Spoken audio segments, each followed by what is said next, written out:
last week, as many of you were here and you heard what God had put on my heart. और पिछले हफ्ते आप में से अधिकतर लोग यहाँ पे थे और आपने सुना जो परमेश्वर ने मेरे मन में डाला था. It's a very powerful and a unique and a fascinating story about Gideon. और वो वहाँ पर हम देखते हैं कि गिदोन की एक बड़े ही आकर्षक और एक बड़े शक्तिशाली कहानी है.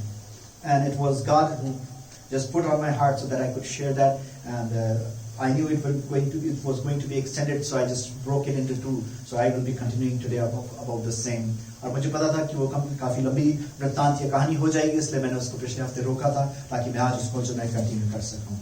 I said I will just quickly recap.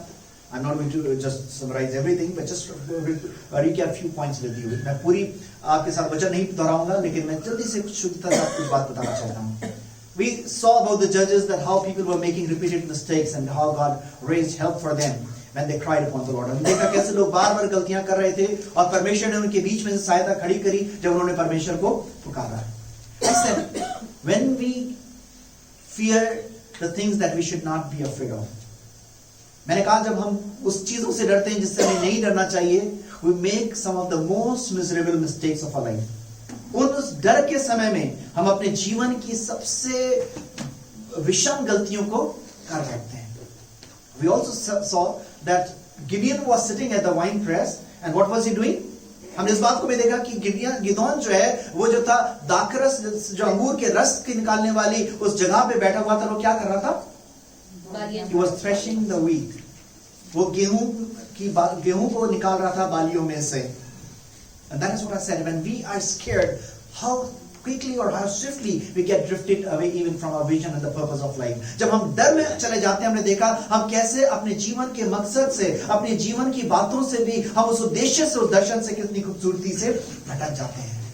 And this morning, I'll continue to move on where we left. और आज हम जो है मैं वहीं से आगे बढ़ूंगा जहां से हमने पर छोड़ा था. And we saw that for that we need to have a personal experience with God. और हम देखा कि हम अपने अगर उस डर के स्थान से बाहर आए, हमें परमेश्वर के साथ एक व्यक्तिगत समर्पण करने की जरूरत है. The angel when he spoke, he knew when God was speaking to him. जब गिदोन को पता चल गया कि स्वर्गदूत के द्वारा परमेश्वर उससे बातचीत कर रहा है, what did he do?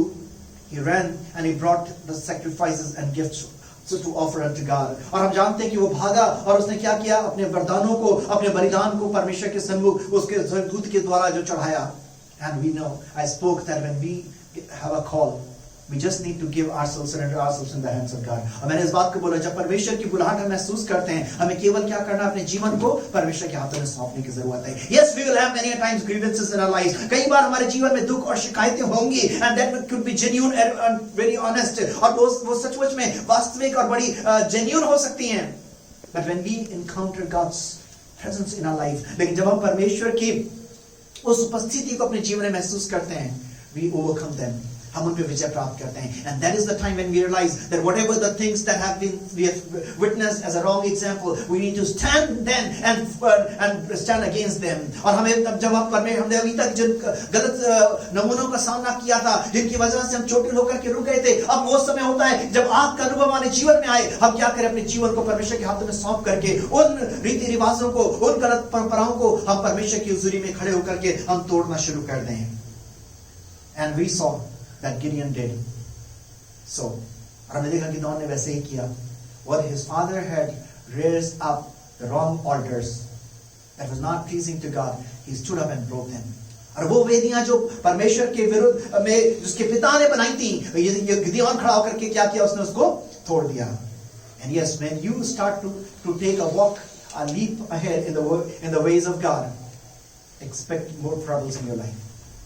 जब आप परमेश्वर के मार्ग में आगे बढ़ने के लिए तैयार हैं, जब अपनी बुलाहट को स्वीकार करने के लिए तैयार हैं, तो आप बड़ी कठिनाइयों का और मुश्किलों के लिए तैयार हो जाइए. Don't think that now it's going to be an easy way, easy path, a path what is called a bed of roses for you. और ये मत सोचिए कि अब आपका रास्ता बड़ा ही जो है गुलाबों की पंखुड़ियों से बिछा हुआ बड़ा ही आराम का बिस्तर, एक आराम का रास्ता आपका हो जाएगा. Yes, you will have troubles, but then we see that the promises of God will also accompany us. हमारे जीवन में दिक्कतें और परेशानियां बढ़ेंगी जरूर, लेकिन तब हम वहां पर परमेश्वर के वायदों को देखेंगे. When we look into the verses 28 through 32 of Judges chapter 6 we are into. हम न्यायों के 6वें अध्याय के अंदर हैं और हम जब 28 से 32 अध्याय का आयतों को हम देखते हैं, we see that Gideon's death is being demanded. लोगों ने क्या किया? गिदोन की मृत्यु की मांग कर रहे हैं. Sometimes we say, Lord, I've already committed my life in your hands. Why so many troubles are coming in my life? हम कई बार परमेश्वर से सवाल पूछते हैं, परमेश्वर मैंने जीवन को अपने जीवन को तो आपके हाथों में दे दिया. Yes, I have accepted the call. मैंने उस बुलाहट को भी स्वीकार कर लिया है. Yes, when we really enter the ministry, before it, we will be tempted. हम वास्तव में इससे पहले कि हम परमेश्वर के उस कार्य में, उस सेवकाई के अंदर हम प्रवेश करें, जरूर हमारे सामने परीक्षा आएगी. Do you remember Jesus? आपको प्रभु यीशु मसीह याद है? Before he would enter into full-time ministry, what happened? इससे पहले वो पूरी समय की उस सेवकाई में आते क्या हुआ? When he had fasted 40 days and nights, जब उसने 40 दिन का उपवास और प्रार्थना किया, it was not the demons but Satan himself came to test him. वो दुष्ट आत्मा ही नहीं थी, लेकिन उसकी परीक्षा के लिए तो खुद शैतान उसके सामने आके खड़ा हो गया हमारे प्रभु यीशु मसीह के सामने. So do not wonder if you are tested and tempted. इसलिए आप आश्चर्यचकित मत होइए अगर आपकी परीक्षा की जाती है, आपके सामने परीक्षाएं आती हैं, आपके सामने कठिनाइयां आती हैं, आप परेशान मत होइए. But I want to tell you this morning, Isaiah 54 verse 17 says, no weapon that is formed against you shall prosper. Hallelujah. लेकिन यशायाह 54 अध्याय की 17 में लिखा हुआ है, कोई हथियार जो तेरे विरुद्ध रचा जाएगा वो सफल नहीं होगा. चलो ये बात आपको समझ जाए. Hallelujah. Pray to yourself, proclaim to yourself, pronounce upon yourself. अपने आप पर घोषणा करिए, अपने आप पर बोलिए कि कोई भी हथियार मेरे विरुद्ध में सफल नहीं हो सकता. No weapon can be prosperous against me. No weapon can be prosperous. Hallelujah. Hallelujah. Just say, no weapon can be prosperous against me. कोई हथियार मेरे विरुद्ध सफल नहीं हो सकता. Because I have given my life in the hands of God. Hallelujah. I have given my life in the And I have taken the word of God to walk thereby. अब मैंने परमेश्वर के वचन को अपने हाथों में लिया है ताकि उसके अनुसार मैं अपने जीवन को बिता सकूं. Hallelujah. Hallelujah. And Gideon is not scared. That is a good thing. यहाँ पे गिदोन डरा नहीं है. Because soon as he is in the presence of God, क्योंकि जब वो परमेश्वर की उपस्थिति में है, we read in verse 34. Please read verse 34 of chapter 6. 34 आयत को पढ़िएगा मेहरबानी से 6 अध्याय की. तब यहोवा का आत्मा गिदोन में समाया और उसने नरसिंगा फूंका. तब अबीएजेरी उसकी सुनने के लिए इकट्ठे हुए. Hallelujah. Just now you heard the testimony of Abigail. Abigail ने अपनी गवाही को बताया that after quite a while that she could experience the power and the touch of the Holy Spirit. काफी समय के बाद पवित्र आत्मा की उस बहुतायत को, उस अभिषेक को उसने अपने जीवन के अंदर महसूस किया.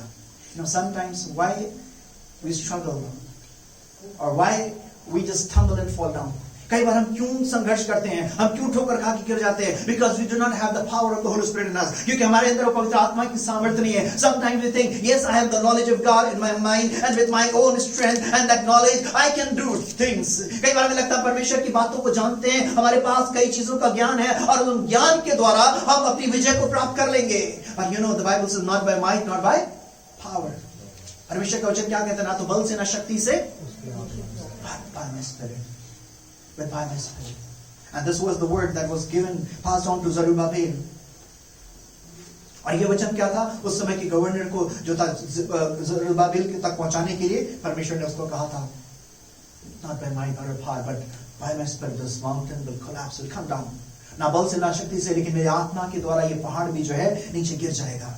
Yes, we can face Goliaths, giants and mountains in our life. हम कई बार अपने जीवन के अंदर उन गोलियत को और उन राक्षसों को, उन पहाड़ों को अपने जीवन में अपने सामने आते हुए देख सकते हैं. And they could be so huge that in our strength it is impossible to stand against them. और वो हमारे सामने इतने विशाल, इतने बड़े होते हैं कि हमारे लिए उनको हरा पाना, उनका सामना कर पाना अपने आप में कठिन नहीं है, असंभव है. It's not difficult, but it is impossible. Impossible. It could be in any form. आपके जीवन में किसी भी रूप में हो सकता है. In the past years we have been seeing and we have witnessed that how God helped people to come out of heavy debts, loans, which seem impossible in a human power to meet out those debts and loans. पिछले सालों में हमने कहा ये सुना कुछ लोगों के जीवन में परमेश्वर ने कैसे उनको बड़े ही कर्जे से आजाद किया, जिसको अपने जीवन में उतार पाना एक असंभव सी बात थी अपनी सामर्थ्य के द्वारा. But that's what I'm saying. It could be anything. कुछ भी हो सकता है. Sometimes it could be a disease. कई बार आपके जीवन की बीमारी हो सकती है. Sometimes it could be a relationship problem. कई बार आपके रिश्तों की वो problems हो सकती हैं. Sometimes it could be your own loneliness that you go into depression. कई बार आपका अपना जीवन में जब एक गिरावट आ जाती है और आप अपने आप को तनावग्रस्त महसूस करने लग जाते हैं. But you know, that is the time we need the power of the Holy Spirit. वो समय जब पवित्र आत्मा की सामर्थ चाहिए. And it says the Spirit of the Lord comes upon Gideon. और वहाँ लिखा हुआ है परमेश्वर का आत्मा जो है वो किसके गिदोन के ऊपर उतर जाता है. Remember Acts 1:8 what Jesus said?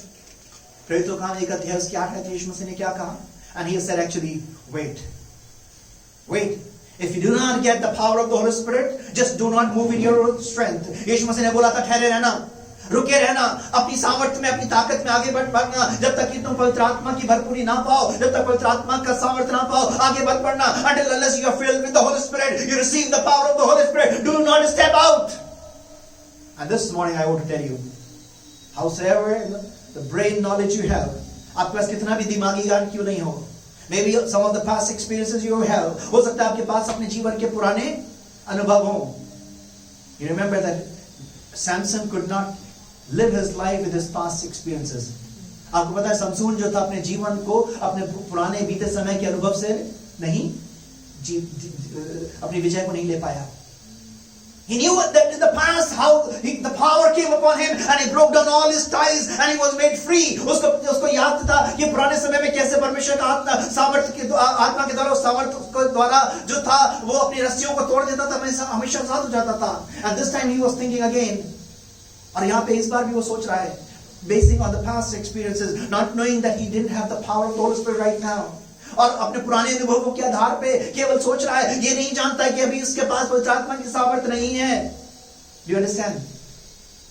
Yes, we need to have experiences, but we cannot just count on those experiences. जरूर है कि हमारे जीवन में अनुभव हो, लेकिन हम उन अनुभवों के आधार पे जो है अपने आगे की विजय की योजना नहीं बना सकते. As of now, we need the power of the Holy Spirit. हमें अभी परमेश्वर की आत्मा की आवश्यक है. If you want to step out, you need to call upon the power of the Holy Spirit. अगर आप आगे कदम बढ़ाना चाहते हैं, if you want to hold on to the Word of God and move ahead, अगर आप परमेश्वर के वचन को पकड़ करके आगे बढ़ना चाहते हैं, ask the power of the Holy Spirit to come upon you right now. और इस आत्मा से बोले कि आपके जीवन के ऊपर उतर के आए. And it says, when you have received the Holy Spirit, you will receive power. जब पवित्र आत्मा तुम पर आएगा, तुम क्या पाओगे? सामर्थ पाओगे. And this word is like the word used for dynamite. और ये पावर, ये ताकत, जो सामर्थ का शब्द इस्तेमाल किया गया है, ये उस डायनामाइट के तरह शब्द है जो डायनामाइट के लिए इस्तेमाल किया जाता है. As the dynamite can blow down the huge mountains. जिस प्रकार से डायनामाइट जो है एक बड़े-बड़े चट्टानों को भी तोड़ के गिरा सकता है. That is the power of the Holy Spirit. It makes impossible into possible. वो असंभव को संभव करने की ताकत रखता है.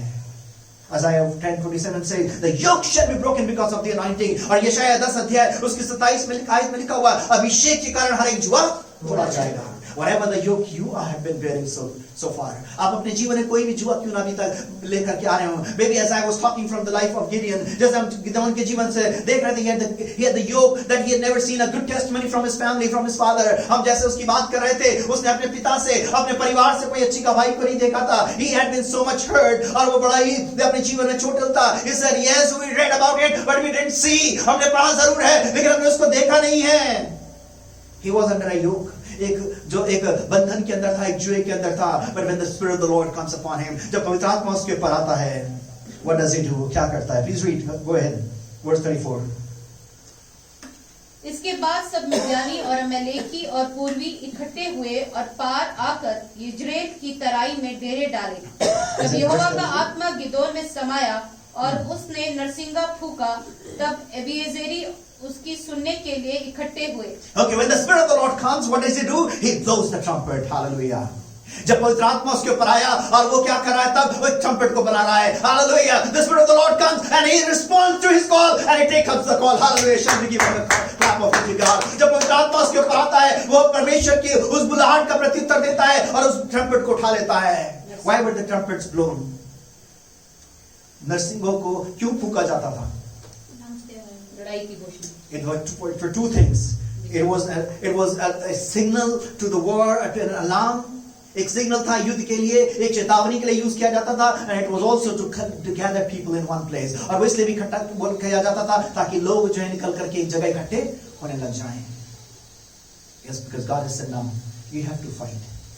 परमेश्वर ने कहा था तुझे लड़ना है. Yes, he had all the inhibitions and he had all those negative things about himself. उसके पास सारे डर थे, उसके पास सारे नकारात्मक बातें थी. But God said, yes, you will do, not because of you, but because I am with you and I am assigning you and sending you. और परमेश्वर इसने इसको बोला, उसके पास सारे नकारात्मकता थी, लेकिन उसने बोला ये तेरी वजह से नहीं, लेकिन मेरी वजह से हुआ, क्योंकि मैं तेरे साथ हूँ, मैं तेरे साथ जा रहा हूँ. It is going to be your power, not yours, but my power in and through you that will work. और ये तेरी ताकत से नहीं, लेकिन मेरी ताकत जो तेरे अंदर और तेरे द्वारा जो काम करने जा रही है, उसकी वजह से सफल हो पाएगा. Hallelujah. He is rising to the vision and to the purpose which he has lost. वो दर्शन और उद्देश्य जो अपने जीवन का उसने खो दिया था, आज वो यहाँ पर पवित्र आत्मा जब आया है, उसके लिए खड़ा हो रहा है, उसके प्रति प्रत्युत्तर कर रहा है. And once you take up that call, जब आप उस बुलाहट को समझते हैं, you will see how the people will start gathering towards you. जब आप अपनी बुलाहट को, अपने उद्देश्य को पहचान लेंगे, आप देखेंगे कैसे लोग आपके पास आना शुरू हो जाएंगे, आपके आसपास इकट्ठा होना शुरू हो जाएंगे. Until unless you are into fear, nobody will like to come to you. जब तक आप डर में जी रहे हैं, कोई आपके पास आना पसंद नहीं करेगा. You will be living a life of solitude. आप एक अकेलेपन का जीवन बिताना शुरू कर देंगे. And the more you are into solitude, the more you will go into depression. जितना आप अकेलेपन में होंगे, उतना ज्यादा आप तनाव के अंदर जाते जाएंगे. Did you hear me? The more you are into solitude, the more you will go into depression. जितना आप अकेले में रहेंगे, उतना ज्यादा आप तनाव में जाते रहेंगे. But the more you overcome the fear of God through the power of the Holy Spirit, जितना आप पवित्र आत्मा के द्वारा उस भय के ऊपर विजय पाएंगे, the more you will have people, the moment you respond to the call, और जिस क्षण आप उस बुलाहट के प्रति उत्तर देंगे, you will see how the people will start collecting around you. आप देखेंगे कैसे लोग आपके पास आना शुरू हो जाएंगे. Hallelujah. I do not know right now what your situation is. मुझे नहीं पता आपकी इस समय सिचुएशन क्या है. To have a call, it doesn't mean that you quit your studies. Not for everyone to quit their job. बुलाहट के प्रति उत्तर देने का मतलब ये नहीं कि अब अपनी पढ़ाई को छोड़ दें. उसका मतलब ये नहीं कि सब अपनी नौकरियों को छोड़ दें. Until unless God gives someone a specific call. जब तक परमेश्वर किसी को कोई विशेष तरीके से बुलाहट नहीं देता. I remember my dad always testified. और मुझे याद है मेरे पिता जो थे हमेशा इस बात की गवाही देते थे. When he had a call and he was just young, initially he didn't understand, so he resigned his job. And when the troubles came, and he was just wondering, and God said, I didn't ask you to leave your job. और जब परमेश्वर ने पहली बार उनको बुलाहट दी, बड़े जवानी के समय था, जोश था, और उस समय जब वो नौकरी, उन्होंने क्या किया, अपने जोश में आके अपनी नौकरी को छोड़ दिया. और जब परेशानियां आई, जब परमेश्वर से वो बातचीत कर रहे थे, परमेश्वर ने उनसे पूछा, मैंने तो क्या तेरे को बोला था नौकरी छोड़ने के लिए. So he again comes back to the job, and along with his job, he started serving beside the job timings. और फिर से उन्होंने अपनी नौकरी को शुरू किया, और अपनी नौकरी के समय के बाहर वो जो थे, तब जो थे सेवकाई का काम करते थे. But then later, after a few years, when God had prepared him the way he wanted to prepare him, लेकिन कुछ सालों में जब परमेश्वर ने उनको तैयार किया, जिस तरीके से परमेश्वर उनको तैयार करना चाहता था, God said, now this is the time that you both, to my dad and to my mom said, leave your jobs, leave your place, and go to the place that I'm going to show you. और तब परमेश्वर उनसे बोला, मेरे पिता और मेरी माता से, अब समय है कि तुम दोनों अपनी नौकरी छोड़ो और इस जगह को छोड़ो, और जो जगह मैं तुम्हें दे रहा हूँ, दिखाऊंगा, उस जगह में तुम जाओ. And God led him to Bihar and to different places. और तब परमेश्वर को बिहार और अलग अलग जगहों में लेकर के गया. Do you understand? Your response to the call is not that you do not just need to every time that you have to quit your jobs or quit your studies. जरूरी नहीं है कि आपके जो उस बुलाहट का उत्तर देने के लिए आपको अपनी नौकरी को, अपने पढ़ाई को छोड़ने की जरूरत है. Right in the place you are, you can be a blessing to others. By just saying yes to the word. आप जहां कहीं भी हैं, आप परमेश्वर को हाँ कहने के द्वारा आप दूसरों के लिए आशीष बन सकते हैं. Hallelujah. Praise the Lord. Hallelujah. There's not much has changed in Gideon's life. Gideon के जीवन में अधिक कुछ बदला नहीं है. Only one thing is that he said, Lord, I just give myself into your hand. केवल इसने इतना कहा, परमेश्वर, अब मैं अपने आप को तेरे हाथ में दे रहा हूँ. Whatever I have, I just commit myself into your hands. मेरे पास जो कुछ भी है, मैं अपने आप को तेरे हाथ में दे रहा हूँ. That's enough. इतना काफी है. इतना काफी है. Would you say that to God? क्या आप परमेश्वर को बोलेंगे? And would you say, Lord, anoint me afresh? आप परमेश्वर से बोलेंगे, अपने आत्मा के द्वारा मुझे नया अभिषेक दीजिए. Hallelujah. And when the Spirit of the Lord comes and he has responded to the call, before he would step out, now here he wanted that the Lord will confirm that is it the right time, is it the right call that he is responding to? Is it God or is it his emotions? और जब उसने उस बुलाहट के प्रति उत्तर दे दिया है, परमेश्वर की आवाज को स्वीकार कर लिया है, पवित्र आत्मा का अभिषेक आ गया है, और इससे पहले वो अपने कदम को बाहर निकाले, अब वो इस बात की पुष्टि करना चाहता है कि वो जो कदम को बाहर निकाल रहा है, ये उसकी अपनी भावनाएं तो नहीं है, या वास्तव में परमेश्वर का या परमेश्वर की बुलाहट है. In verses 36 through 40, we see that how Gideon asks for the sign. और हम देखते हैं 36 से 40 आयत के बीच में गिदोन जो है एक चिन्ह को परमेश्वर से मांगता है. Yes, you can quickly read in Hindi and English. तब गिदोन ने परमेश्वर से कहा, यदि तू अपने वचन के अनुसार इज़राइल को मेरे द्वारा छुड़ाएगा तो सुन, मैं एक भेड़ी की ऊन खलिहान में रखूंगा, और यदि ओस केवल उस ऊन पर पड़े और उसे छोड़ सारी भूमि सूखी रह जाए तो मैं जान लूंगा कि तू अपने वचन के अनुसार इज़राइल को मेरे द्वारा छुड़ाएगा. और ऐसा ही हुआ. इसलिए जब उसने सवेरे उठकर उस ऊन को दोबारा उसमें से ओस निचोड़ी तब एक कटोरी भर गया. फिर गिदोन ने परमेश्वर से कहा, यदि मैं एक बार फिर कहूं तो तेरा क्रोध मुझ पर ना भड़के, मैं इस ऊन से एक बार और भी तेरी परीक्षा करूं, अर्थात केवल ऊन ही सूखी रहे और सारी भूमि पर ओस पड़े.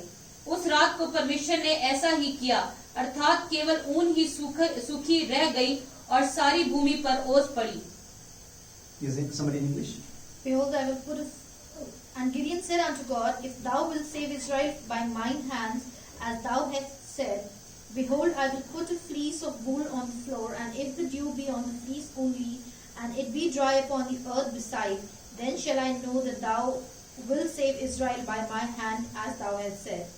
And it was so, for he rose up early on the morrow and thrust the fleece together and wringed the dew out of the fleece, a bowl full of water. And Gideon said unto God, let not thine anger be hot against me, and I will speak but this once. Let me prove, I pray thee, but this once with the fleece. Let it now be dry only upon the fleece, and upon all the ground let there be dew. And God did so that night, for it was dry upon the fleece only, and there was dew all over the ground. Now I would like you to be very careful. मैं चाहता हूं कि आप थोड़ा सावधान हो जाएं. We do not need to prove God, and to know that God exists, we do not ask signs. Are you getting me? हमें हर बात के लिए चिन्ह की जरूरत नहीं है, विशेषकर जानने के लिए कि परमेश्वर है. Once we experience God, we have experienced that, we have encountered the experience with Christ, with God. हमने एक बार परमेश्वर के साथ यीशु मसीह के द्वारा एक अनुभव को प्राप्त कर लिया. हमें परमेश्वर को बार-बार परखने की जरूरत नहीं है. But why we need sometimes signs or just needs confirmation? कई बार हमें क्यों चिन्ह की, हमें पुष्टिकरण की जरूरत है? Because I always say there is a very thin line between our will, our emotions, and the will of God. क्योंकि कई बार हमारी भावनाओं में, हमारी इच्छा में और परमेश्वर की इच्छा में बड़ी बारीक रेखा होती है. Sometimes our own will is so strong, and everything falls aligning in the same way, and we think this is God's will for us. कई बार हमारी इच्छा इतनी तीव्र होती है और हमें बाकी चीजें वैसे ही दिखने लग जाती हैं और हमें लगता है शायद परमेश्वर की इच्छा ऐसी है. Why? And how can what are some examples? We want to move to a certain place. हम किसी जगह जाना चाहते हैं. We want to take up a job. हम कोई नौकरी के लेना चाहते हैं. Maybe we want to marry a particular person. हम किसी व्यक्ति के साथ शादी करना चाहते हैं. And sometimes when our will, our emotions are so strong, जब हमारी इच्छा और हमारी भावनाएं बड़ी strong होती हैं, प्रबल होती हैं, and everything we start seeing it from that perspective that okay, this is God's will. और हमें तब सारी चीजें ऐसे लगने लग जाती हैं कि शायद परमेश्वर की इच्छा में ही है. And we miss the will of God. और हम तब परमेश्वर की इच्छा को चूक जाते हैं या उसको मिस कर देते हैं. Here we need to take a break and take a stop and a pause. यहाँ पे हमें थोड़ा रुकने की, एक pause लेने की जरूरत है. Just to make a check, is it my emotions or is it really God you want me to? ये क्या मेरी भावनाएं हैं या परमेश्वर आप चाहते हैं? Now for example, you know when 13 years ago God asked us to move, that he said that he is going to extend our ministry. 13 साल पहले जब परमेश्वर ने कहा हमें मूव करने के लिए, अब मैं तुम्हारी सेवकाई को बढ़ाना चाह रहा हूं, and God said, when I'm saying extension, it is not that from here you have to move, extend, but I'm saying that you have to leave this place and to move another place. So परमेश्वर ने कहा ये extension का मतलब ये नहीं कि तुम्हारी यहाँ से बढ़ोतरी होगी, लेकिन तुम ये जगह छोड़ करके तुम्हें दूसरी जगह जाना है. And then we just stayed in fasting and prayer and we waited upon the Lord just to confirm that is it our emotion or is it really you want us to leave this place and move out. Not we were doubtful, but we were just confirming, is it God who is asking us?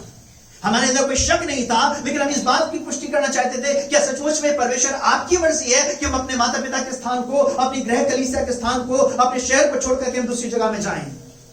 And for that we asked for signs and God confirmed, and yes, we took a decision, and you know that, and you have seen that now in 13 years God has proved that He really had called. और तब हमने परमेश्वर की बुलाहट को पहचाना और अपने कदम को बढ़ाया, और 13 साल पहले जब हम शहर के अंदर आए और इन 13 सालों में उस बात को हम देख सकते हैं कैसे परमेश्वर ने इस बात की पुष्टि करी कि वास्तव में उसकी बुलाहट थी, ये उसका कार्य था कि उसने हमें शहर के अंदर बुलाया था. So I'll also tell you, not for everything start asking signs, because some of the believers have got into a wrong practice. For everything what you have a sign. लेकिन दूसरी तरफ ये भी चेतावनी देना चाहता हूं, कई विश्वासियों की आदत पड़ गई है कि वो हर चीज के लिए चिन्ह मांगते रहते हैं. You know, we have first of all the written word of God that has enough explanation for everything that we have. सबसे पहले हमारे पास परमेश्वर का लिखित वचन है और हर चीज के लिए उसका मार्गदर्शन है जो हमें इस वचन में दिखाई देता है. I cannot just ask Lord, this time can I lie to save someone? Please give me a sign. Do you think is it a wise prayer? परमेश्वर, क्या मैं इस बार किसी जान बचाने के लिए झूठ बोल दूं? मुझे कोई चिन्ह दीजिए. क्या ये बुद्धिमानी की प्रार्थना है? ये प्रार्थना उचित है क्या? No, I have the word of God. Do not lie to one another. मेरे पास परमेश्वर का वचन है, एक दूसरे से झूठ मत बोलो. Do you see? I want to marry a person who is not equal yoke. मैं ऐसे किसी व्यक्ति से विवाह करना चाहता हूं जो परमेश्वर के वचन से जो है समान जुए में नहीं है. I cannot say, Lord, can I marry this person? मैं प्रार्थना नहीं कर सकता परमेश्वर के मैं इस व्यक्ति से शादी कर लूं. Already the Bible tells us, do not be unequally yoked. क्योंकि परमेश्वर का वचन स्पष्ट बताता है कि असमान जुए में ना जुतो. You see, you don't need to ask signs for that. आपको चिन्ह रखने की जरूरत नहीं है. Yes, when I received proposals, and they were believer proposals, all believers, I waited upon the Lord and asked the Lord to give me signs so that I can confirm that who is the right partner for me. और जब मेरे पास बहुत से proposals थे और विश्वासियों के proposal थे, उस समय मैंने जरूर प्रार्थना करी, परमेश्वर जो व्यक्ति मेरी सेवकाई में दर्शन के अनुसार जो आप चाहते हैं, आप उसके लिए मेरा मार्गदर्शन करिए. You understand? So it's not that for everything we need to ask signs. हमें हर चीज के लिए चिन्ह मांगने की जरूरत नहीं है. But for all those things that we know that it is from the Lord, the word of God confirms us, we already know. और वो बातें जो परमेश्वर के वचन के अनुसार हैं, वो उसकी पुष्टि हमारे पास पहले ही है. But yes, when it comes to some exclusive things, जब कुछ exclusive बातें आती हैं, which already the word of God has confirmed about, जिसकी पुष्टि परमेश्वर का वचन कर चुका है. And then for that reason we can just ask for confirmation. हम उन बातों के लिए जो है confirmations को मांग सकते हैं. And we just see that how God confirms that yes, it is I who have called you. और यहाँ पर परमेश्वर जो है उसको इस बात की पुष्टि दे रहा है, ये मैंने तुझे बुलाया है ताकि तू जो है इन इस्राएलियों के लिए खड़ा हो सके, so that you can stand for these Israelites. Hallelujah. And yes, it's not his brain, because the Spirit of the Lord had come upon him. Through the Spirit he could understand the will of God for his life. और ये अपनी बुद्धि से नहीं, लेकिन जो पवित्र आत्मा की सामर्थ्य उसके ऊपर आई थी, उस पवित्र आत्मा के द्वारा परमेश्वर की इच्छा को जो अपने लिए समझ पाया. Let's move to chapter 7. आइए हम 7वें अध्याय में चलें. Hallelujah. Thank you, Lord. Hallelujah. Can you please read verse 1 and 2? तब गिदोन जो यरुब्बाबेल भी कहलाता है और सब लोग जो यरुब्बाबाल भी कहलाता है और सब लोग जो उसके संग थे सवेरे उठे और हेरोद नामक सोते के पास अपने डेरे खड़े किए और मिद्यानियों की छावनी उनके उत्तरी ओर मोरे नामक पहाड़ी के पास तराई में पड़ी थी. तब यहोवा ने गिदोन से कहा, जो लोग तेरे संग हैं वे इतने हैं कि मैं मिद्यानियों को उनके हाथ नहीं कर सकता. नहीं तो इज़राइल ये कहकर मेरे विरुद्ध अपनी बड़ाई मारने लगेंगे कि हम अपने ही भुजबल से के द्वारा बचे हैं. You know, When you respond to the call, जब आप अपने उस बुलाहट के प्रति उत्तर देते हैं, when you say yes Lord, my life I give in your hand, जब आप कहते हैं परमेश्वर मैं अपने जीवन को आपके हाथों में देता हूं, the Lord indeed takes charge over you. परमेश्वर आपके जीवन को अपने अधिकार में ले लेता है. And you know the situation God has taken in charge of him, और यहाँ पे उस परमेश्वर ने उस सारी परिस्थितियों को अपने अधिकार में ले लिए, and God has started to lead Gideon. अब परमेश्वर ने क्या किया, इस गिदोन को अगुवाई देना शुरू कर दिया. Yes, God needs some men's face to be in front, but it is God's power that can use this man's face on this earth. जरूर है कि परमेश्वर अपने कार्य को जब करता है, एक मनुष्य को आगे रख करके करता है, लेकिन उस मनुष्य के पीछे कार्य करने की सामर्थ्य किसकी है? परमेश्वर की है. And this battle didn't belong to Gideon. This battle belongs to God. ये युद्ध जो है, ये गिदोन का नहीं है. ये युद्ध किसका है? परमेश्वर का है. Yes, Gideon is voice fine. He is hiding. He is hiding himself at the wine press. He is threshing the wheat. His life is going smooth. उसका जीवन तो सही चल रहा है. वाइन प्रेस के पास बैठ करके जो है अपना गेहूं को निकाल रहा है, छुपा हुआ है, सुरक्षित है, उसका घर सही चल रहा है. Everything he's got adjusted to the grievances also. वो जो उसकी शिकायतें थी, जो दुख थे, उससे भी उसने adjust कर लिया है. And he just got habitual to live in that pain. और उसकी आदत पड़ गई उस दर्द में जीने की. He has got habitual to know that God doesn't work. ये बात को झूठी this false he has accepted this false thing that God doesn't help. ये झूठी बात को भी स्वीकार कर लिया है, परमेश्वर मदद नहीं करता है. But then he encounters God. लेकिन जब परमेश्वर को उसने महसूस किया, when he has that fiery experience upon his life, जब वो आग का अनुभव उसके जीवन में आता है, he gave his charge in God's hand. वो अपने जीवन का अधिकार परमेश्वर को देता है, and God starts leading him. और परमेश्वर उसकी अगुवाई करने लग जाता है. And God is saying, because battle belongs to me, क्योंकि ये युद्ध मेरा है, and therefore I will go my way. इसलिए मैं अपने तरीके से चलाऊंगा. This is a too big crowd for me to fight. मेरे लिए ये बहुत बड़ी संख्या है एक युद्ध लड़ने के लिए. And how many people were there? 32,000. 32,000 लोगों की भीड़ थी जो गिदोन के पास इकट्ठा हो गई थी. You see, one response to the call. The man who is hiding at the wine press, living in a solitude, is surrounded by 32,000 people. Can you imagine?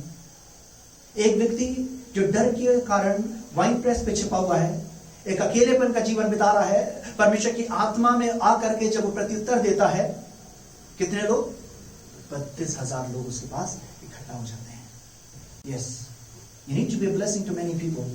आपको बड़े लोग, बहुत से लोगों को के लिए आशीष बनने की जरूरत है, but not everyone you need to complete or accomplish your vision. लेकिन आपके दर्शन को पूरा करने के लिए आपको बड़ी भीड़ की जरूरत नहीं है. There you have to be very sensitive that whom you shall take with you. वहां पर आपको बड़ा ही संवेदनशील होना है कि आपको किस पे लेकर के जाना है. You know about Jesus, when we read, he was so clear that he never mixed his family and never mixed the ministry. He drew always the lines. यीशु मसीह बड़े स्पष्ट थे. उन्होंने अपनी सेवकाई में अपने परिवार को जो था मिक्स होने नहीं दिया. उन्होंने बड़ी ही रेखाओं में खींच करके रखा. When he is with his disciples ministry team, जब अपने चेलों की मिनिस्ट्री दल के साथ है, and his mother and brother had come, उसकी माँ और बहनें जब उससे मिलने आती हैं, he says, who is my mother, who is my brother? मेरी माँ, मेरी बहन, मेरे भाई कौन है? I am doing in my father's business. मैं भी तो अपने पिता के कार्य में हूँ. So I keep away those relationships. अभी मैं उन रिश्तों को अलग रखता हूँ. And it was not that he was not caring, he didn't care about his mother. ऐसा नहीं था कि उसको अपनी माँ की चिंता नहीं थी. Because we see even till his last breath when he is hanging on the cross, हमको पता है अंतिम सांस तक जो सलीब पे लटका हुआ है, he is giving his charge, his responsibility to his mom, to John. And he's saying, behold, this is your mother. उस अंतिम समय में जब वो दुख की घड़ी में भी है, अंतिम सांस के समय में भी वो अपनी माँ की जिम्मेदारी यूहन्ना को सौंपते हुए कह रहा है, ये देख तेरी माँ है. So just be careful. The Bible is not saying that you stop caring for others, for your family. Bible ये नहीं कह रही है कि अपने माता पिता की, अपने लोगों की ख्याल करना बंद कर दो. But you cannot let the other relationship, the emotions to come and interfere with your vision and your purpose of life. लेकिन आप अपने भावनाओं को, अपने रिश्तों को हावी नहीं होने दे सकते अपने जीवन के उद्देश्य के ऊपर, अपने जीवन के अपने बुलाहट के ऊपर. It was not easy for us when God asked us to move to this place. And even when God called my dad, I had a choice to choose between my home church and between this church. It was not easy. There was so much of emotional pressure upon me, the family pressure upon me. जब परमेश्वर ने इस बात को बोला कि अपने शहर को छोड़ करके इस जगह पर आना है, और उसके बाद जब परमेश्वर ने मेरे पिता को अपने पास बुलाया, मुझे 2 कलीसियाओं में से एक का चुनाव करना था, अपने गृह कलीसिया को या इस कलीसिया को। बहुत से भावनात्मक दबाव था, परिवार का दबाव था, but we stayed in the presence of God. We looked unto the Lord and praised God that the emotions couldn't carry away from the call that God had put on our lives. लेकिन प्रभु का धन्यवाद करते हैं, प्रार्थना में परमेश्वर की आत्मा की अगुवाई में रहे, तब वो भावनाएं और परिवार का जो दबाव था वो हमें अपने दर्शन से, अपने बुलाहट से भटका नहीं पाया। And we praise God that we are still here. आज हम आपके सामने हैं, आपके बीच में हैं। Do you understand? Yes, when God called, we did bring our mom to this city. For some time, I took care of the church. I took the charge of my church, and 2 weeks in a month I would go and visit my home church, and 2 weeks I used to be here. For 6 months I managed it that way, but in God's guidance then we handed over this church to another organization. और 6 महीने तक परमेश्वर, जब daddy को परमेश्वर ने बुलाया, mummy को यहाँ लेकर के आए, अपनी उस जिम्मेदारी को पूरा किया, और उसके साथ साथ उस कलीसिया को भी छोड़ा नहीं, उसका जिम्मेदारी मैंने अपने हाथों में ली। और महीने में 2 संडे में वहां जाता था, और 2 संडे जो था मैं यहाँ रहकर के सेवकाई करता था। और 6 महीने तक जब तक परमेश्वर ने स्पष्ट दर्शन, स्पष्टीकरण नहीं दिया, हम ऐसे ही करते रहे। और उसके बाद जब परमेश्वर की अगुवाई में उस कलीसिया को हमने एक दूसरे कलीसियाई संस्था को सौंपा, and we finally decided to stay here in the guidance of God. और परमेश्वर की अगुवाई में हमने निर्णय लिया कि हम इस स्थान में रह सकें। You see, there will be emotional pressure, there will be so many pressures, but we have to learn to discern between the emotions and the will of God. हमारे ऊपर बहुत से भावनात्मक दबाव होंगे, पारिवारिक दबाव होंगे, लेकिन उन सब के बीच में हमें सीखना है कि परमेश्वर की इच्छा को हम अपने जीवन में कैसे जाने हैं। Yes, it will not be easy. You know, when I'm speaking, it sounds to you so easy, but when I look back, it was not easy then. आज मैं जब बोल रहा हूँ मुझे बड़ा आसान लग रहा है, आपके सामने बोल रहा है, आपको बड़ा आसान लग रहा है सुनना, लेकिन उस समय जब ये निर्णय की बात चल रही थी, ये आसान नहीं था, आसान नहीं था। There will be challenges before you. आपके सामने चुनौतियां आएंगी, but you now understand, let the Spirit of God take hold of you. पवित्र आत्मा आपके जीवन के ऊपर अधिकार करता चला जाए, नियंत्रण करता चला जाए। Hallelujah.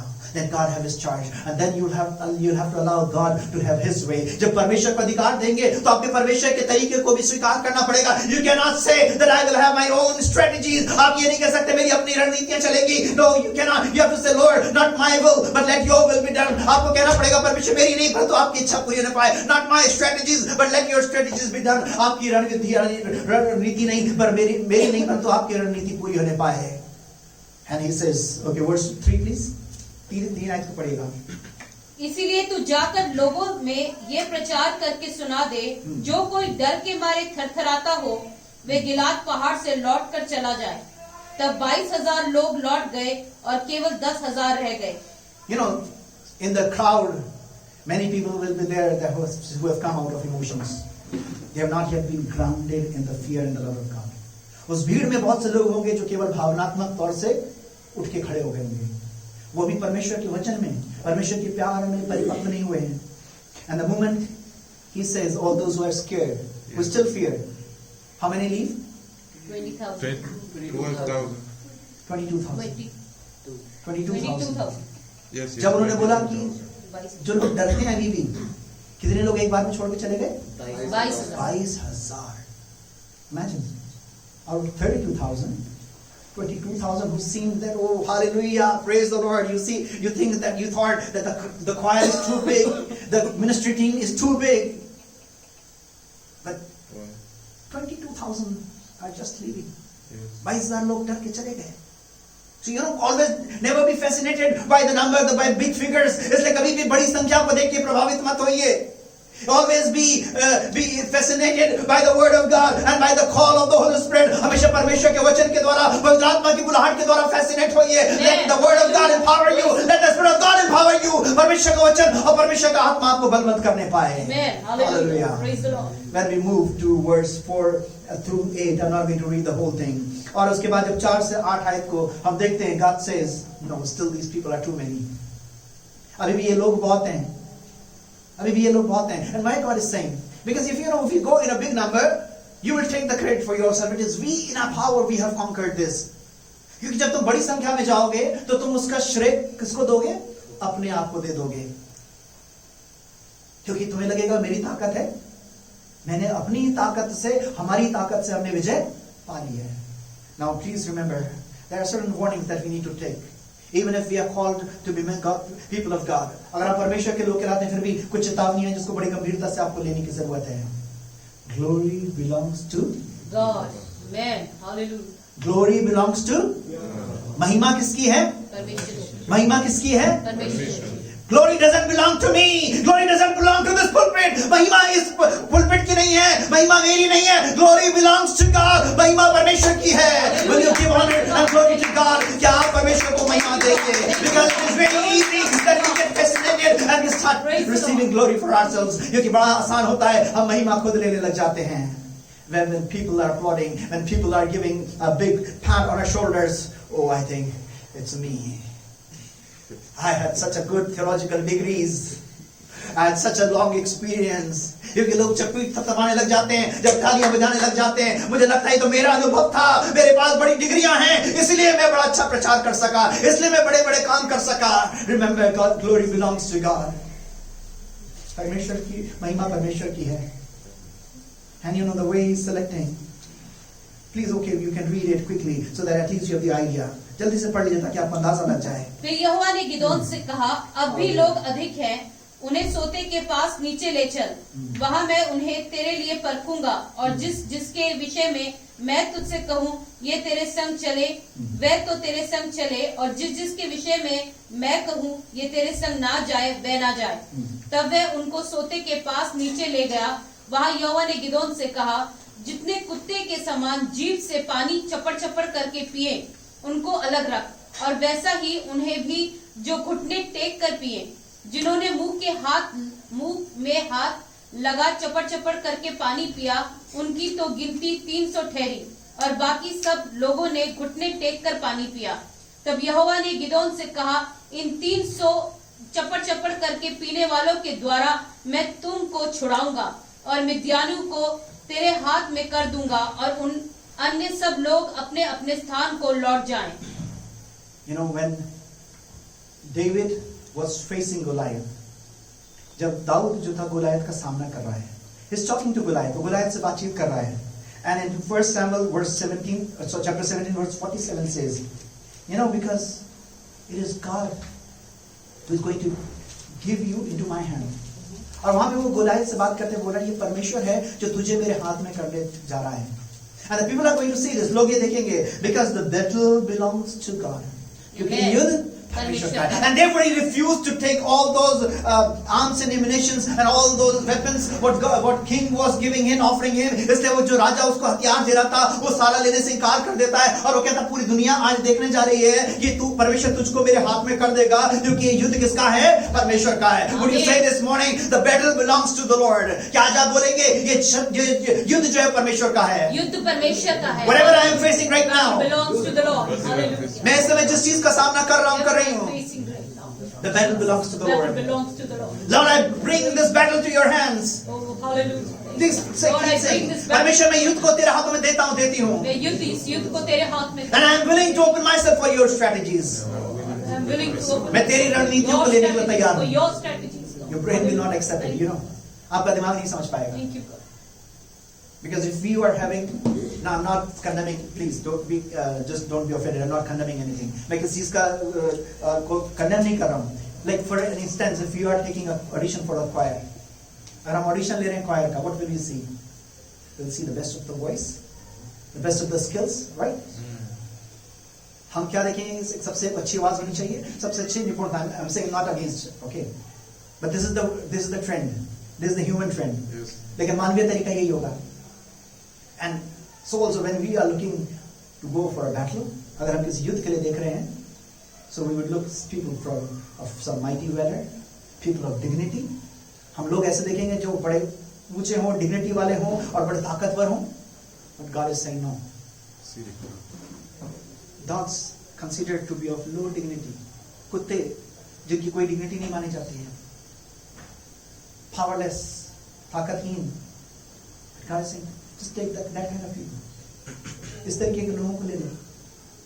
Because it is not them who are going to fight. क्योंकि ये वो युद्ध उनका नहीं है. The battle is mine. युद्ध मेरा है. It's not the stone that is going to defeat Goliath. ये पत्थर नहीं है जो Goliath को हरा देगा. But it is the name of the Lord that is going to bring down Goliath. क्योंकि ये परमेश्वर का नाम है जो Goliath को नीचे गिराएगा. Hallelujah. Now say, it's not my studies, it's not my intellect, it's not my degrees which is going to give me that prosperity that I'm dreaming. But it is the word of God that is going to bring success to my life. ये मेरी बुद्धि नहीं है, ये मेरी degrees नहीं है, ये मेरे तरीके नहीं है जो मुझे मेरे सपनों का प्रोग्रेस देंगे, उन्नति देंगे, लेकिन ये परमेश्वर के वायदे हैं जो मुझे उस उन्नति तक पहुंचाएंगे. Hallelujah. Hallelujah.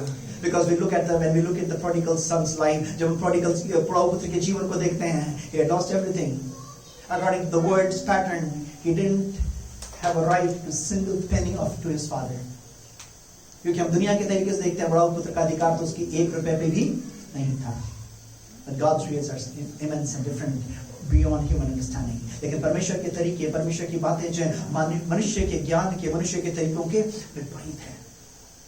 It is your choice. It is my choice. ये आपका चुनाव है, ये मेरा चुनाव है. Yes, my ways or God your ways. ये आपके तरीके को आप चुनेंगे या परमेश्वर से कहेंगे परमेश्वर आपके तरीके. Your brain will not understand when you give yourself to God's hand. जब आप परमेश्वर से को हाथों में देंगे, जब अपने तरीकों को, आपका दिमाग नहीं समझ पाएगा. Because God was saying to us, go down, go to Punjab, and now this is the time for you to be witness to the uttermost parts of the earth. क्योंकि जब परमेश्वर हमसे कहता पंजाब में जाओ, अब तुम संसार के छोर तक मेरे गवाह बनोगे. And our brain was saying, Lord, you're saying to the uttermost parts of the earth, and you're taking us to another corner of one state. परमेश्वर तू तो कह रहा है संसार के छोर तक मेरे गवाह ठहरोगे, और तू हमें एक राज्य के एक कोने में लेके जा रहा है. These two things were not matching, were not supplementing. ये दो चीजें मेल नहीं खा रही थी.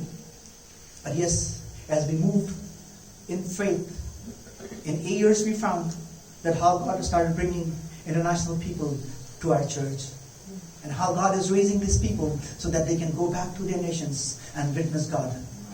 And where me and Salome cannot reach in our physical strength, you people are going to different nations and are witnessing God. Hallelujah. और हमारा दिमाग जब नहीं समझ पा रहा था, अब उसके बाद हमने देखा कुछ सालों में जब हमने परमेश्वर की आज्ञा का पालन किया, कैसे कुछ अंतर्राष्ट्रीय देश के लोग जो थे हमारे कलीसिया में आना शुरू हुए, और परमेश्वर आपको प्रशिक्षित करके अलग अलग देशों में लेकर के जा रहा है. और जब मैं और सलोमी शारीरिक तौर से नहीं पहुंच सकते, परमेश्वर संसार के छोर तक इन लोगों को अपने गवाह के रूप में इस्तेमाल कर रहा है. Hallelujah.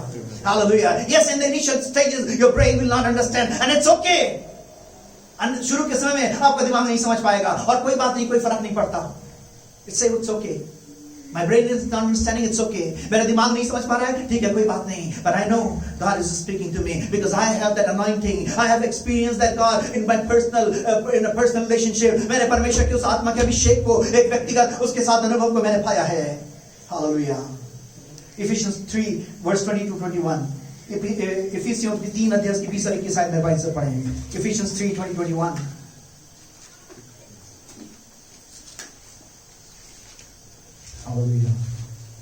अब जो ऐसा सामर्थ्य है कि हमारी विनती और समझ से कहीं अधिक काम कर सकता है, वह सामर्थ्य के अनुसार, उस सामर्थ्य के अनुसार जो हम में कार्य करता है, कलीसिया में और मसीह यीशु में उसकी महिमा पीढ़ी से पीढ़ी तक युगन युग होती रहे. आमीन.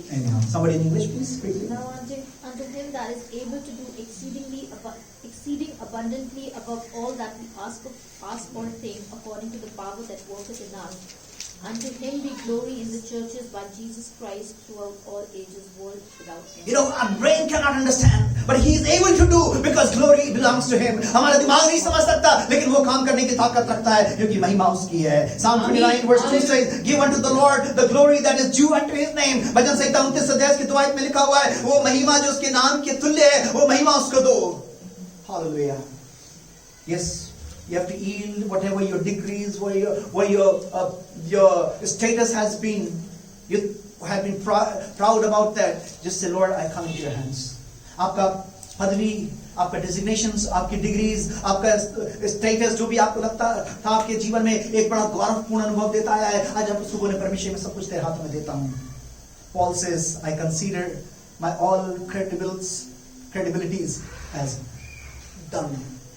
पौलुस कहते हैं मैं अपने सारे उन बातों को जो लाभ की थी, मेरे क्रेडेंशियल्स थे, उनको मैं कैसे समझता हूँ, गोबर की तरह समझता हूँ. He was such an educated person, man. who had the privilege to sit at the then famous teacher Gamaliel and receive that studies from him. But he says, everything of mine I consider as dung. He was such a prominent figure, a man of Sanhedrin, a member of the Sanhedrin, the Jewish council, एक बड़ा प्रसिद्ध व्यक्ति, और यहूदी council का एक member था वो, एक बड़ा प्रसिद्ध व्यक्ति था, और बड़ा ही उसके पास दो citizenship थी, ये dual citizenship, but he says everything I consider to be dung, मैं सब कुछ कूड़ा करकट और गोबर समझता हूँ, because I know the glory belongs to God, क्योंकि मैं जानता हूँ महिमा केवल परमेश्वर की है. 2 Corinthians 10:4-5 quickly please help me read. 2 Corinthians 10 अध्याय की 4 और 5 आयतें मेरे मन से जल्दी से पढ़ने में मदद करेगा. 2 Corinthians 10:4-5. क्योंकि हमारी लड़ाई 10 4 और 5. Yes. क्योंकि हमारी लड़ाई के हथियार शारीरिक नहीं, Yes, the weapons that we have, they are not carnal. पर गढ़ों को ढा देने के लिए परमेश्वर के द्वारा सामर्थी हैं. They are powerful to bring down all those castles, all those towers that are against and contrary to us. इसीलिए हम कल्पनाओं का और हर एक ऊंची बात का जो परमेश्वर की पहचान के विरुद्ध में उठती है खंडन करते हैं. और हर एक भावना को कैद करके मसीह की का आज्ञाकारी बना देते हैं. Yes, no room for the emotions when we walk in the vision and when we walk in the purpose of life. हमारी भावनाओं का कोई स्थान नहीं है जब उस दर्शन में आगे बढ़ते हैं, हम जब उस उद्देश्य में आगे बढ़ते हैं. Yes, God will give us grace. परमेश्वर हमें अनुग्रह देगा. Yes, emotions were telling us when God asked us, your parents are aging, they need more care, you stay back. People were saying, how can you leave your aging parents? परमेश्वर जब हमें दर्शन दे रहा था, हमें लग रहा था कैसे अपने बुजुर्ग माँ बाप को छोड़ करके हम दूसरे शहर में जाएं. लोग भी कह रहे तुम कैसे अपने बुजुर्ग माँ बाप को छोड़ सकते हो. But we praise God that parents had been in the service of the Lord and they knew what call means. लेकिन हमारे माता पिता सेवकाई में थे, वो दर्शन और बुलाहट को समझते थे. I thank God that till their last, God never put them bedridden. They were so healthy that they were able to take every care of themselves by their own self. And God gave them enough of the people around them to help the things that they couldn't handle themselves. अब मैं परमेश्वर का धन्यवाद करता हूँ जो परमेश्वर ने हमें बुलाहट दी और हमें लेकर के आया. लेकिन जितने समय वो अकेले रहे, परमेश्वर ने उनको इतना सक्षम किया, इतनी ताकत दी कि वो कभी भी बिस्तर पे पड़े नहीं, कभी बेडरिडन नहीं हुए, अपने सारे कामों को अंत तक करते रहे. और जो थोड़ा बहुत नहीं हो पाता था, परमेश्वर ने इतने लोग उनके आसपास दिए जो उनकी मदद कर सकते थे. You know, let not the emotions stop you to fulfill the vision of God. आपकी भावनाएं आपको परमेश्वर का दर्शन पूरा करने से रोके ना. And the weapons cannot be manual, it cannot be carnal, it has to be God's. ये तरीके हम परमेश्वर जो हथियार हैं हम अपने नहीं इस्तेमाल कर सकते. इनके द्वारा हमें केवल परमेश्वर के तरीकों को अपनाना पड़ेगा. Hallelujah. Selection has to be God's way because battle is His. चुनाव का तरीका भी परमेश्वर का होगा क्योंकि युद्ध जो है वो परमेश्वर का है. In Psalm 144:1 verse says, David says, the Lord trains my hands to war and He teaches my fingers to battle. Dawood कहते हैं भजन 144 के 1 आयत में, परमेश्वर मेरे हाथों को युद्ध करना सिखाता है और मेरी उंगलियों को हथियारों को इस्तेमाल करना सिखाता है. Because these are not the way, these are not the things that we have to use as the world will tell us. क्योंकि ये हथियार वो नहीं है जो दुनिया में इस्तेमाल करने के लिए बोलेगी. We do not wrestle against flesh and blood. In Ephesians 6:12 says, और Ephesians 6:12 में लिखा हुआ है हमारा युद्ध जो है वो मांस और लहू के साथ नहीं है, but it's a fight against the principalities of the darkness. लेकिन ये युद्ध जो है अंधकार की ताकतों के विरुद्ध में है. Hallelujah. And verse 7 we see it's only 300 men and God is saying that through these 300 men I will save you. सिर्फ 300 लोग बचे और इन 300 लोगों के द्वारा मैं तुझे छुड़ाऊंगा. Because when we read in the further verses we see the army of the enemy is so huge. जब आगे आयतों में पढ़ते हैं दुश्मन की सेना बहुत बड़ी है. Even the camels look like to be spread like sand. उनके पास जो आगे हम पढ़ते हैं लिखा हुआ ऊंट इतने हैं जो ऐसे फैले हुए हैं जैसे कि रेत फैली रहती है. And among them 300 people. उनके बीच में 300 लोग. But God says battle belongs to me. परमेश्वर कह रहा है युद्ध मेरा है. Hallelujah. So when you come to the Lord, जब आप परमेश्वर के पास आए, lay down all your credentials and potentials and say, Lord, I give myself into your hands. जब आप परमेश्वर के पास आए, परमेश्वर से बोले प्रभु मैं अपने सारी अच्छाइयों को, अपनी सारी ताकत को, अपनी सारी डिग्री को तेरे हाथों में देता हूँ. God could use Peter, who was not educated. God could use Paul, who was highly educated. परमेश्वर पतरस को इस्तेमाल कर सकता था जो पढ़ा लिखा नहीं था, परमेश्वर पौलुस को इस्तेमाल कर सकता था जो बहुत ज्यादा पढ़ा लिखा था, because both of them decided and they committed their lives in the hands of God. क्योंकि दोनों ने निर्णय लिया कि परमेश्वर के हाथों में अपने जीवन को दे दें. So once you give yourself in God's hand, God will use your credentials, your degrees, whatever it is, in His way to make you a blessing for others. इसलिए जब आप अपने आप को परमेश्वर के हाथों में दे देंगे, तो आपकी वो डिग्रीज हो, आपकी कोई भी अच्छाइयां हो, कोई भी आपकी ताकत की बातें हो, परमेश्वर अपने तरीके से अपनी महिमा के लिए उनको इस्तेमाल करेगा. Hallelujah. Thank you, Jesus. Hallelujah. Hallelujah. We see that in the 6th chapter 17-21, that was the first thing that Gideon did. और हम देखते हैं 6 अध्याय के अंदर 17 से 21 आयत में ये पहला काम गिदोन ने किया कि उसने अपने आप को परमेश्वर के हाथों में समर्पित कर दिया. Now read 7th chapter verse 9. 9 को पढ़िए हुए लाइन से. उसी रात यहोवा ने उससे कहा, उठ छावनी पर चढ़ाई कर, क्योंकि मैं उसे तेरे हाथ कर देता हूँ. Okay. Never stop listening to God. There is no room for us to stop listening to God. Do you hear me? परमेश्वर की आवाज को सुनते रहना है. कोई भी ऐसा समय नहीं अपना सकते जब हम परमेश्वर की आवाज को सुनना बंद कर दें. The moment we stop listening to God's voice, that is the time of our failure. जिस क्षण हम परमेश्वर की आवाज को सुनना बंद करते हैं, वही समय हमारी हार का हो जाता है. Do not be scared. डरना नहीं है. Because I am with you. मैं तुम्हारे साथ हूँ. And God is saying, arise and go down. उठ और आगे चल. वचन संहिता Psalm 32 and verse 8 says, 32:8 में, I will lead you and guide you the way you need to walk. I will lead you. जिस मार्ग में तुझे जाना है, जिस तरीके से तुझे चलना है, मैं तेरी अगुवाई करूंगा, मैं तुझे रास्ता दिखाऊंगा. I will show you the path, so you do not worry that how you will handle it. इसकी चिंता मत करना, तू कैसे उसे हैंडल करेगा. Hallelujah. In verse 13 and 14 we see there is a man who is dreaming. And it is from the company of the enemies. और उसके बाद हम देखते 13 और 14 आयत में एक शत्रु के दल का व्यक्ति जो सपना देख रहा है. And they are talking among themselves and they are saying, surely God is with them. Hallelujah.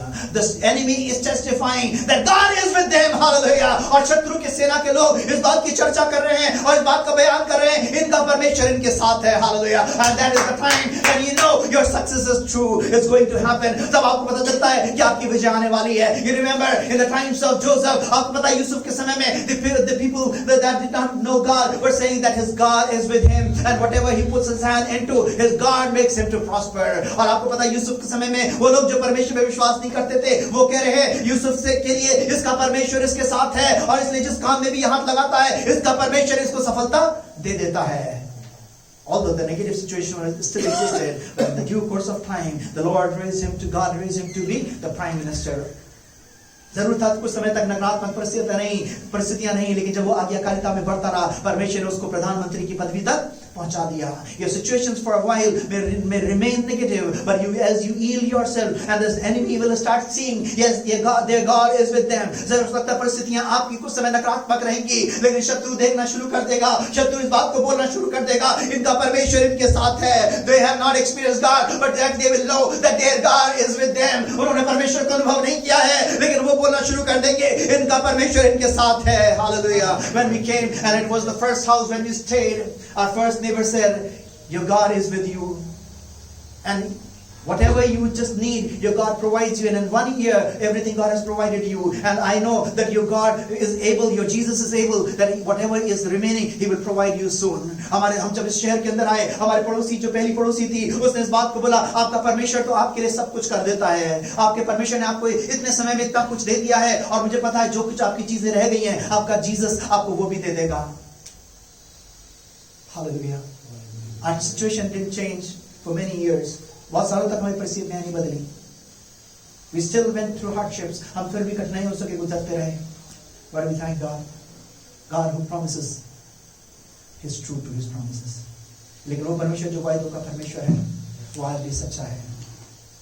Kiran has known us almost for 12 years, more than 12 years. Kiran लगभग 12 साल से मैं जानती हैं. उन्होंने देखा, she has seen, has witnessed everything. When God brought us, and from there till now, how God has been with us. और उन्होंने तब से लेकर अब तक देखा है कैसे परमेश्वर हमें लेकर के आया था, और उस समय से लेकर के आज तक कैसे उसने हमें चलाया, कैसे हमें संभाल करके रखा है. Hallelujah. He is true to His promises. वो अपने वायदों में सच्चा है. Arise and go down. उठ जा और आगे बढ़ जा. You don't need to sit down. You cannot sit back. आप पीछे नहीं हट सकते. Hallelujah. Please read verse 15. And 15 onwards we see three things. We see trumpets, pitchers, and lambs. Very strange.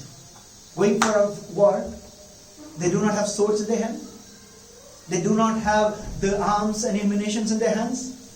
But what do they have? Features, lambs and trumpets. बड़ी ताजुब की बात है। युद्ध के लिए जब जा रहे हैं तो हाथ में क्या होना चाहिए था? तलवार होनी चाहिए थी, ढालें होनी चाहिए थी, हथियार होने चाहिए थे। लेकिन युद्ध में क्या लेकर के जा रहे हैं? ये घड़ा है, लैंप मशाल है और नरसिंगा है। Don't you think it's strange? According to the worldly thing, according to the world's pattern of the warfare, it is strange. दुनिया के युद्ध की रणनीति के हिसाब से विचित्र परिस्थिति है, बड़ी अजीब सी परिस्थिति है। लोग, I think people will see and they will laugh and scorn to laugh and they will say they have gone crazy.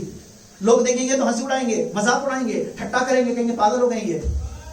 They are an army and such a huge army, and you're going to fight with these lambs and trumpet and pitcher? Are you gone mad? इतनी बड़ी सेना है, उनके पास सारे हथियार हैं और तुम काहे से लड़ने जा रहे हो? पिचर से, मटकों से, इन मशालों से, इन ट्रम्पेट से। What does the lamb talk about? ये लैम्प किस चीज की बात करता है? The word of God. Psalmist says, your word is a lamp unto my feet. ये लैम्प क्या है? परमेश्वर का वचन। तेरा वचन मेरे पांव के लिए दीवार है। You can leave everything, but not God's word. Did you hear me? आप सब कुछ छोड़ सकते हैं, लेकिन परमेश्वर का वचन नहीं। And therefore I keep repeatedly saying this thing: do not stop Bible studying in your places. इसलिए मैं बार-बार बोलता हूँ, अपने जीवनों में, अपने घरों में बाइबल अध्ययन को मत रोकिए। On everyday basis make it a habit that personally as a family have a time and place to read God's word. इसलिए मैं बार-बार प्रोत्साहित करता हूँ, अपने व्यक्तिगत जीवन में, अपने पारिवारिक आराधना में परमेश्वर के वचन का अध्ययन निरंतर करते रहिए, because it's the word of God that will lead you through. ये परमेश्वर का वचन है जो आपकी अगुवाई करेगा। They left the weapons, but they have taken the lamp of God. The word, the lamp, the word that shows the word of God, that represents the light to their path. सब कुछ छोड़ दिया, लेकिन वो मशाल जो कि परमेश्वर की ज्योति को, परमेश्वर के वचन को प्रस्तुत करती है, वो दिखा रहा है। And you know, if you read, please help me read 2 Corinthians 4:7. What does the picture show? 2 Corinthians 4:7 की शायद पढ़ेगा। ये घड़ा किस चीज को दिखाता है? 2 Corinthians chapter 4:7. 2 Corinthians 4:7 की 7 है। परंतु हमारे पास वह धन मिट्टी के बर्तनों में रखा है कि वह असीम सामर्थ हमारी ओर से नहीं, वरन परमेश्वर ही की ओर से ठहरे। Hallelujah. Just quickly please read it in English. 2 Corinthians chapter 4:7. 2 Corinthians 4:7 की 7 है। Hallelujah. But we have this treasure in Hallelujah. earthen vessels, that the excellency of the power may be of God and not of God. What is this treasure? The treasure of God's word, the treasure of the anointing of God is kept in this earthen vessel. ये बहुत कीमती धन क्या है? ये परमेश्वर का वचन है और परमेश्वर का अभिषेक है जो इस मिट्टी के बर्तन के अंदर रखा हुआ है। And this picture, this earthen vessel needs to be broken in the hands of God. और ये मिट्टी के बर्तन को परमेश्वर के हाथों में टूटना जरूरी है। And that is what he said. He divided into 3 companies. उसने क्या किया? सेना को 3 companies में divide कर दिया। And he said, when the trumpet is blown, just break the pitchers and let the lamp shine. और उसने कहा जब मैं तुरैयों को बजाए, जब तुरैयां बजाई जाए, तब क्या होना चाहिए? उसी समय तुम मटके को तोड़ देना और ये मशाल जो है उसकी ज्योति दिखाई देने लग जाए। To let the shine, God's light shine through you, you need to break yourself, this picture of your own self. ये जब परमेश्वर की ज्योति को अगर आपको चमकाना है, अपने जीवन से परमेश्वर कार्यों को प्रकट करना है, अपने जीवन रूपी मटके को आपको परमेश्वर के हाथों में तोड़ना जरूरी है। आमीन। Hallelujah. Are you ready to be broken down in God's hand? क्या आप अपने आप को परमेश्वर के हाथों में तोड़ने के लिए तैयार हैं? Jesus broke himself in the hands of the Father on the cross of Calvary. यीशु मसीह ने अपने आप को सलीब के ऊपर पिता के हाथों में तोड़ दिया. And that's why it is the name above all names that we are still worshiping, and every knee is bowing before him. इसलिए वो नाम सारे नामों में ऊंचा है और हर घुटना उसके आगे झुक रहा है. चलिए बात आप पहुंच रहे हैं. Hallelujah. Let's rise up to your places. We are towards the end of the message. हम सब वचन के अंत की तरफ पहुंच रहे हैं. अपने स्थानों में खड़े हो जाएं. Hallelujah. When you hear the trumpet, the call, when you hear the call, जब उस बुलाहट को सुनो, do not hold on to yourself. अपने आप को थामे मत रहो. You need to break yourself in the hand of your Father, in the hands of the one who has called you. तुम्हें अपने स्वयं को, अपने स्वार्थ को, अपनी बातों को उसके हाथों में तोड़ना जरूरी है. And let this word shine in and through you. ये वचन तुम्हारे द्वारा, तुम्हारे अंदर के द्वारा चमकने पाए. Hallelujah. Hallelujah. And it says in Romans 8:37, in all these things, don't you know that we are more than conquerors? Romeo 8:37 में लिखा हुआ है, क्या तुम नहीं जानते इन सारी बातों में तुम क्या हो, जयवंत से भी? Can you tell yourself, in all these things, I am more than a conqueror? क्या अपने आप को बोल सकते हैं, मैं इन सारी बातों में मैं जयवंत से बढ़कर के हूँ? In all these things, I am more than a conqueror. Little louder. In all these things, I am more than a conqueror. इन सारी बातों में मैं जयवंत से बढ़कर के हूँ. Hallelujah. And we see how they chased the army out. अब देखते कैसे उस सेना को बाहर निकाल सके. But I'm quickly bringing you to one thing where I began. Gideon at the wine press. लेकिन मैं जल्दी से उस अंतिम आयत में चलूंगा और आपको वहां लेना चाहता हूं जहां से हमने शुरुआत करी थी. Read verse 25. 25 आयत को मेरे से पढ़ दीजिएगा. Of 7th chapter. 7 अध्याय की 25 आयत को पढ़ दीजिए. Quickly. 7th chapter 7 and verse 25. 7 अध्याय उसकी 25 आयत को पढ़िएगा मेहरबानी से. In English, if you are ready. Yes, please go ahead. They took 2 princes of Midianites, Oreb and Zeb, and they slew Oreb upon the rock Oreb, and Zeb they slew at the winepress of Zeb, and pursued Midian, and brought the heads of Oreb and Zeb to Gideon on the other side. Hallelujah. और उन्होंने Oreb और जेब नामक मिद्यान के 2 हाकिमों को पकड़ा और ओरेब को ओरेब नामक चट्टान पर और जेब को जेब नामक दाखरस के कुंड पर घात किया, और वे मिद्यानियों के पीछे पड़े और ओरेब और जेब के सिर गर्दन से यरदन के पार गिदोन में के पास ले गए. The place of fear has become the place of victory. Hallelujah. वो डर का स्थान जो है अब विजय का स्थान बन गया है. Once a time we saw that Gideon was hiding out of fear of this Midianite. एक समय था जब यहाँ पर गिदोन जो था मिडियानियों के अमोरियों के डर की वजह से यहाँ पे छिपा हुआ था. But now this place has become the place of victory. The same place of wine press has turned to be the place of victory. अब वो wine press का स्थान जो है जहाँ पे वो डर की वजह से छिपा हुआ था आज विजय का स्थान बन गया है. क्या आप परमेश्वर का धन्यवाद करें. Hallelujah. Hallelujah. Your fears are going to turn into victory. आपके डर जो है आज विजय में बदलने जा रहे हैं. But will you say give yourself in the hands of God? क्या आप अपने आप को परमेश्वर के हाथों में देंगे? And you will say, yes, I am in your hand, God. परमेश्वर मैं तेरे हाथों में हूँ. I am in your hands, God. मैं अपने आप को तेरे हाथों में देता हूँ, देती हूँ. I know battle belongs to you, Lord. मैं जानता हूँ कि युद्ध तेरा है. Yes, Lord, whatever I'm coming in your hands. Whatever I'm doing, but I want to be a blessing for others. मैं जो कुछ भी कर रहा हूँ, जहाँ पे भी हूँ, मैं दूसरों की आशीष बनना चाहती हूँ. Hallelujah. Thank you, Jesus. Hallelujah. I have been hiding out of fear, but right now I want you to turn this place of fear into place of victory. मैं डर की वजह से अभी तक छिपी रही, लेकिन अब मैं चाहता हूँ मेरे डर के स्थान को तू विजय में बदल दे. Hallelujah. Because there is nothing impossible with you. तेरे लिए कोई काम असंभव नहीं है. Belongs to God. You cannot lose that battle. जब युद्ध परमेश्वर को हो जाता है, आप उस युद्ध को हार नहीं सकते. In Christ and through Christ, you are more than a conqueror. बस यीशु में उसके द्वारा आप जीवन से बढ़ करके हैं. Let the Spirit of God anoint you and touch you afresh. पवित्र आत्मा आपको नए तरीके से छूने पाए. This is the time to rise up and be a blessing for others. ये समय है कि आप अपने स्थानों में, अपनी जगहों में जहाँ भी आप खड़े हो जाएं और दूसरों के लिए आशीष बनना शुरू हो जाएं.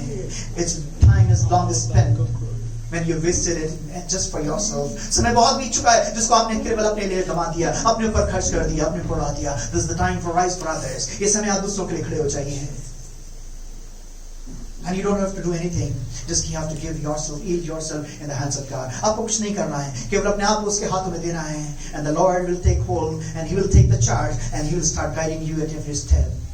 परमेश्वर आपके जीवन पे अधिकार ले लेगा. आपको कुछ करने की जरूरत नहीं है. वो आपके मार्ग को चलाना शुरू कर देगा, आपको दिशा दिखाना शुरू कर देगा और आपका नियंत्रण ले लेगा और वो आपको युद्ध में विजय देगा. And your enemy will start saying, their God is with them, His God is with her, with him, and her God is with her. लोग ये कहना शुरू कर देंगे, आपके शत्रु ये कहना शुरू कर देंगे, इसका परमेश्वर इसके साथ है. हालेलुया. तेरा परमेश्वर तेरे साथ है. Hallelujah. We just thank you, Lord. Receive that fresh anointing and say, Lord, I need that fresh anointing and the filling of the Holy Spirit once again. पवित्र आत्मा की वो भरपूरी मुझे फिर से चाहिए. I'm tired of being on my own strength. मैं अपनी ताकत पे चलते चलते थक चुकी हूँ. I need the power of your Holy Spirit. I need the power of the Holy Spirit. I need the fresh anointing. मुझे पवित्र आत्मा की सामर्थ चाहिए. वो इन अभिषेक चाहिए. Hallelujah. Receive. In Jesus' name, receive. Oh, Rabba Shakhalaba. Oh, Rabba Shandalaba. I release that power. I release that power. I release that power right now in Jesus' name. Touch everyone. Touch everyone. Fresh anointing. Thank you, Lord. After the service, we'll continue to pray for those who need special prayers. हम आराधना के बाद जिन लोगों को व्यक्तिगत प्रार्थना चाहिए, हम प्रार्थना करेंगे. Right now, we just thank you, Lord, for all your goodness and mercies. हम सारी बातों के लिए आपका धन्यवाद करते हैं. Safely here in front us, bring us home safely. सुरक्षित लाएं, सुरक्षित वापस लेकर के आइए. Hallelujah. अब पिता परमेश्वर का प्रेम, प्रभु यीशु मसीह का अनुग्रह, पवित्र आत्मा की मधुर सहभागिता अब से लेकर हमेशा तक हमारे द्वारा मिलने या प्रभु यीशु मसीह के दूसरे आगमन तक होती रहे. Now the love of Father God, the grace of our Lord and Savior Jesus Christ, and the sweetest communion of the Holy Spirit may abide with each one of us till Christ returns or we meet again, that we'll cherish it together. Amen. Amen. Amen.